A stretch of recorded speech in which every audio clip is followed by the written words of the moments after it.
Hey everybody, and welcome to another episode of Flex and Reflect Sunday Sit Down. My name is Rob Evans, and I'm a high performance coach and health strategist. And so once a week, I like to sit down and answer all the questions that have been either asked by my clients that may be of interest to people that have been emailed in, or what have come through my social media and so forth. So I like to talk about the questions in the area of health, wellness, fitness, strength training, cardio training, nutrition, mindset, accountability, things like that. So we had a technical issue from when I first hit record this morning. This is take two because I couldn't actually find the questions. So I've got them now. All right, we've got four to go through today. Rob, I hear you talk about sustainable transformation, but what's one thing most people still get wrong about sustainability when it comes to fitness and food? Uh, so if you look at it this way, I on a Sunday I do training in my own studio generally because I need to use the leg press machine so much, and I don't like to go to a commercial gym and hog it for so much time. But if you go to a commercial gym, for instance, and if you had a look at their usage rate by members, you would see that the average, and this is a global sort of statistic, the the average usage of a gym once someone joins is around about 12 weeks before they just start not to go at all anymore. And people start off really keen and they go for a few weeks, and it's like whether they push too hard or whatever, they peter off. Now we're in the middle of winter here, right now here in Melbourne, Australia. Like it's 5 degrees right now in the morning, which isn't as cold as it is in other parts of the world.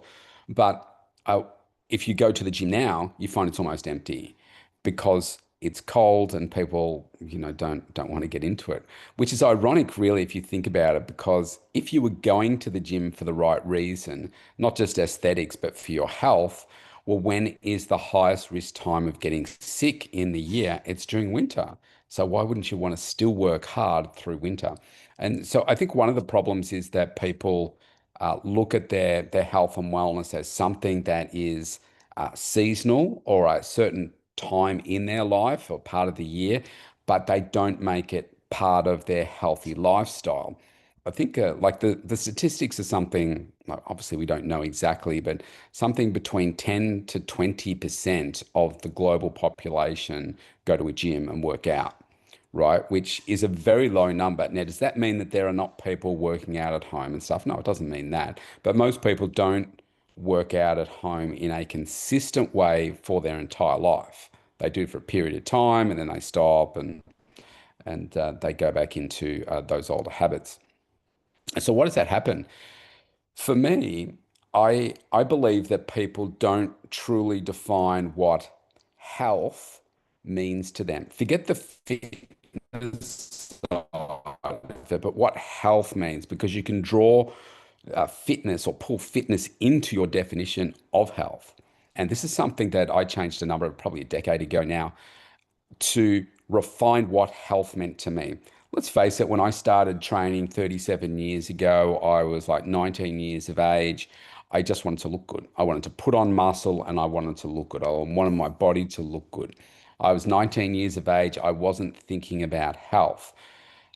Having said that, I was to some extent, because I didn't want to take drugs, I didn't want to take steroids and do that. I wanted to do it naturally. So I thought about it from that perspective, but only from, okay, drugs are unhealthy and that's not going to be good for my long-term health, so I'm not going to do that. I want to do it this way instead. As I've gotten older, I have thought about, well, what if I broaden my definition of health?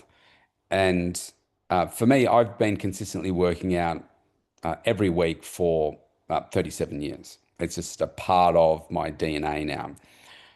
And what does that for me is I know what working out does for my body, what it does for my health, what it does for my mindset as well. It enables me to have lots of energy to do all the things that I want to do. Now, in probably only in the last 5 years, I've brought into my definition of health energy, focus, work ethic. continuous improvement. You think, well, how have they got anything to do with health? Well, think about it. If you've got more energy, then you can do more of anything that you want. And if I don't do my strength training, if I don't eat well, if I don't do my cardio training, if I don't sleep well, if I don't drink my water, if I don't take my supplements, then I don't have the energy to do whatever it is else that I want to do. And so now I've got energy, and I thought about, but hang on a second, energy is no good if you're not using it for anything. You say, yeah, I'm the most energized person on the planet. So what? Like, if I'm not doing any good and not adding value and making a difference to my community and the globe, then what's the point? And so then I thought, well, hang on, I've got to focus, and you've got to focus on the right things, because you say, oh yeah, I'm going to focus over here and now here and here and here and here.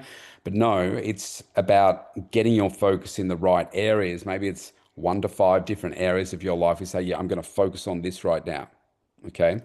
And then the work ethic side of it is because you can focus one time, say, yeah, I was really focused today, and you never focus on it ever again. It's like, yeah, I was really energized and I was focused and I went to the gym and I did a great workout. Oh, when are you going next? Oh, I'm not going back. It's like, like that doesn't make any sense, right? So that is where the work ethic comes into it. All right, well, I'm going to focus on that because I know why that's important to me. And then that I find leads to then, well, I want to improve myself. So how do I improve like my mindset to just get more consistent outcomes, et cetera, et cetera. What does all that mean? In all of that, I'm determining exactly what it is that I want for my health and wellness, my fitness, what I want that to look like. And that means that I need to do my meal prep. I know what my meal should comprise of. I know what my snacks should comprise of. I know how much protein I should be getting in. I know how much protein I should be getting in at certain time, like stages of my training. If I'm going heavier and so forth, I increase the amount of protein that I'm consuming. Um, and then identifying why those things are important to me, which comes back to my definition of health. Well, why am I doing the meal prepping today, yesterday? Because I want this outcome. Why is that important to me? Because it allows me to do all these other things, right? And so I think that is the fundamental thing that is missing for people. All right, next question. In your view, is there such a thing as being too disciplined? Can too much structure ever backfire when it comes to long-term health? Well, I guess that's double-edged, because I would say yes, you can become too disciplined. Well, I'd say you can't become too disciplined from the perspective of always focusing on your health, right? You can become anal retentive about it, which may create some other like mental health issues. And so that can be a problem. You don't want to allow the like your food, your workouts, all that kind of stuff to control who you are. You want to be in control of those things. So for instance, if you say become too disciplined and you are starting to get really, really sore and you're not recovering enough between workouts, and you say, no, but I'm so disciplined, I must do the workout. I would say, well, okay, at some point, you've got to have some rest, right? So you then need to say, well, okay, what else does discipline mean? And so discipline doesn't always mean pushing super hard to get the outcome. Discipline is also about your rest, your recovery, and knowing that, okay, I'm so sore. If I haven't recovered enough from, like I did heavy leg session today, if my legs are still super sore in 1 week when I come back to do that program, that says to me something is wrong. Like I haven't had enough protein, I haven't had enough rest, I haven't recovered enough, because really I should be recovered in probably 72 hours, right? The soreness starts to dissipate. I'm sitting here right now. I can feel my legs that they're aching a little bit, and that's the lactic acid within the legs. Once I've done this, had a bite to eat, I'm going to go for a 5 kilometer walk to help some active recovery. It means that I've got to make sure that I'm sleeping well enough as well. It means I probably need at least 7 hours of sleep to be able to recover more. So you've got to say, well, what does like too disciplined mean? You've got to be disciplined on the recovery. You've got to be disciplined on making sure you take time away from the gym, away from the workouts, making sure that you are having that. I don't necessarily like the word comfort food, but those foods that psychologically you're telling yourself, I shouldn't eat that. I shouldn't eat that. Like, let's take chocolate, for instance. If you love chocolate, I'm not a huge chocolate fan. I have a block of dark chocolate in there that if I do feel like something sweet from time to time, then I might have a piece. But I've had the block in there for a month now. I think I've had three pieces. That's it. Um, but so last night, for instance, being a Saturday night, I had it's kind of like a semi-homemade pizza. It's from the supermarket base is, and it's like stone baked, so it's not like it's not super fatty and greasy and stuff. And I put extra ingredients and things on top. Now, is a pizza a staple in my diet? No, it's not. But it's something that I'll have from time to time, and then I'll get back on track next time. I'll make sure I put healthy ingredients on it and so forth. But it's not something that I eat every day. But it's something that I enjoy on a weekend, maybe on a Saturday night, just because whatever it gives to my mindset, I just want something a little bit different. So I think, yes, you can be too disciplined from the perspective of it starts to have a negative impact on your mental health and your lifestyle, right? Discipline is awesome, but you need to be careful about the, like, if it's starting to have a negative impact on your life, then that's, yeah, we need to just have a look at, well, what are you exactly doing? How can you loosen some of these things up? But that's a good question.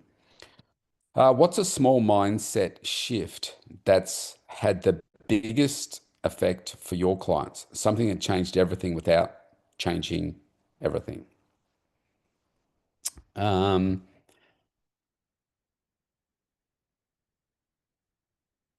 I'm thinking of a few different things. I guess similar to what I just spoke about there before, but let me, in terms of the definition of health and making it part of a lifestyle as opposed to seasonal. But let me think about this part of it. So it's tied into that, but I think many people, when they're either starting or they've had a transformation and they've fallen back and coming back again, uh, a big part of it can be an all or nothing type of mindset. Like, if I'm, like I said at the start of this, you go to the gym for 12 weeks and then you stop for 6 months and you come back again when it's warmer or whatever. That tends to come from this, well, I've got to go all in or I'm just not going to do anything. I'll go all in or I'm just going to do nothing. Well, and then there are triggers for that for people where it might be they're doing really well. And then just the example I used before, they have a pizza on the weekend and it's like, oh, that's it. It's just too hard. I can't do it anymore. Or they do something extreme like a keto type of diet or something like that where they're excluding key macronutrients and stuff. And they say, oh, I can't do it anymore. This is just too hard. Or the results are not coming as quickly as they would like or they think they should.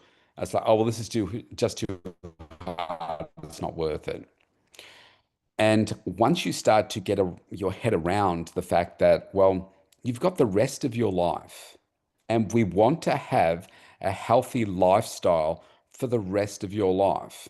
Is it going to look exactly like it looks today? No, there are going to be things that change. I'm trying some stuff this week, for instance, for the first time to help improve my gut health. I'm looking for that extra edge. Is there anything wrong with my gut health? No. But is there a way, because of how hard I push and everything, that I can perhaps get something more and make myself healthier? And that leads to more focus, energy, whatever, then I'm going to try it. So yeah, I'm doing that for the first time in 37 years, started just before, right? So it doesn't always look exactly the same, but I have this mindset of ensuring that I lead a healthy lifestyle. And if you did then just think about, well, what am I going to include into my healthy lifestyle now, just based on where you are right now? If I laid out every single thing that I did for myself on a daily, weekly basis, you'd be like, whoa, that's too much. I can't even do that. That's too hard. Well, don't think about that. Think about what it is that you can do. Maybe you can go for a walk today and you start there, right? And you incorporate 2 or 3 walks in for your week of 20 minutes, and that's more than you've ever done before. Fantastic progress. I will applaud you. Do that again for another 7 days. And if you think that is something that you can then incorporate into your life on an ongoing basis, then let's then start to look at something else. Maybe let's do some strength training. Let's start to clean up your food a little bit. Let's get in some more frequent eating. Let's get in some more protein into your daily eating as well. But it's about meeting, and this is what I do with my clients, meeting them where they are and saying, all right, what do you want to get to? Like, how much do you think, like, we got a small gap where you say, yeah, I can implement something small right now. Okay, great. Let's do that. Would this work for you? No. What about this? Yeah, I could do that. All right, let's do that. And some people have got, yeah, give it all to me. I'll do it all, and this is what I want to do. And so I think the biggest mindset shift for people is healthy lifestyle. What does that mean? What can I do? Not all or nothing. I want to do the things that I can do forever. Do it at your pace so that you don't go through these seasonal moments. I think that's probably the biggest one. All right, last question. You work with elite clients. What's a wellness blind spot even high performers tend to miss or ignore until it costs them? That's probably what I spoke about before. This challenges me from time to time, and think a high performer. We are conditioned to always get results. Everything like data's powerful, always pushing for what's next, what's next, what's next, analyzing the results, looking to push further. And I'll use my walk I'm about to go on as an example. I go for 5 kilometers. It takes me about 55 to 60 minutes. I don't walk super fast. I'm just out walking. I record 2 podcasts and then I do some strategic work with AI while I'm out walking and talking. And it could be business work, it could be personal stuff, like personal development is or what I'm talking about. Like probably for the last month or so, it's been all personal development work. But all of those things, I'm not out just listening to them to music and doing nothing, right? I am like, all right, I've got to multitask. It's like I'm doing. I don't want to just waste time, and I want to make sure that I'm doing things. Otherwise, I've got to do those things later. So why don't I do them now? Now, even now on a Sunday, I could be sitting here just relaxing, meditating, but I'm recording a video for you. Then I go out and I record 2 podcasts. Then I do some personal strategy work. Then I set myself up for success. Then I do some meal prepping and doing all that kind of stuff. I've done my workout. So it's super, super focused. So the hard part is to switch your brain to a place where you can give back to you, where there's just no like accountability outcome, if you like. So I can go for a walk, perhaps listen to some music or just nature and not have an outcome. That is the hardest part for a high performer. Because even I'll sit up in bed and I'll think, all right, maybe I'll have a movie on in the background. But it's like, well, I'm just sitting here. So I might as well do some strategy work. So I get out my iPad and I start to switch off, right? And so I will look for moments where I can do that. I don't do a lot of it because I'm always stretching for something else. So that's probably the hardest. It's the blind spot, if you like, but I'm becoming more aware of it to ensure that I do take, even if it's 15 minutes to half an hour a day, to just blank those things out. Or it's catch up with someone, talk on the phone with somebody where there's no outcome, we're just catching up, right? Those things fill me up, and that's not like a driven performance outcome. That's the toughest part because I've just conditioned myself over probably 15 years to just make sure that every moment I'm getting more and more done with the time that I've got. So that's the hardest part. All right. Thank you, everybody, for your questions this week. There's a link below if you would like a free consultation directly with me. I do it everywhere around the world. I work with people around the world. So it's free, 30-minute one with me. And if you'd like to submit a question, you can use that same link or just like comment on social media or on YouTube. And I'll answer, get to everybody, be empowered, be focused. Let's keep working on those healthy lifestyles, and I will see you next week.